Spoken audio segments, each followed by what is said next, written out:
on a des problèmes dans cette école depuis plus de 5 ans. Il y a eu des suspicions de faux diplômes, de fausses inscriptions. Les dossiers sont à l'instruction toujours pour le moment. Mais il y a aussi eu beaucoup de problèmes dans les relations sociales de l'établissement, ce qui nous a amené à la CSC Enseignement à introduire plusieurs demandes de conciliation au bureau de conciliation de la commission paritaire. Malgré tout, la situation a été fort chaotique. À un moment donné, il y a eu des changements de directeurs qui ont été plus ou moins imposés par la communauté française. Un directeur qui était CSC a été désigné là-bas et il semblait bien parti pour mettre bon ordre dans cette école, mais le pouvoir organisateur l'a licencié au bout de 3 mois. La gestion administrative a été fort chaotique à partir de ce moment-là, au point que les profs n'étaient plus payés.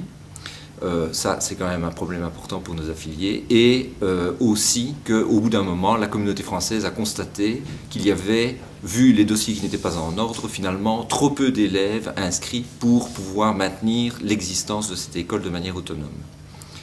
Donc, on a joué à ce moment-là un rôle important pour trouver des appuis, pour fédérer les énergies et pouvoir trouver un repreneur pour cette école.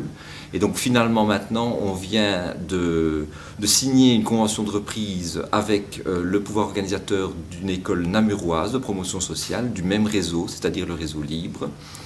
C'est l'ILFOP à Namur. Et donc maintenant, les choses semblent plus saines et le pouvoir organisateur nous a donné un certain nombre de garanties de fonctionnement et de concertation sociale pour gérer cette école.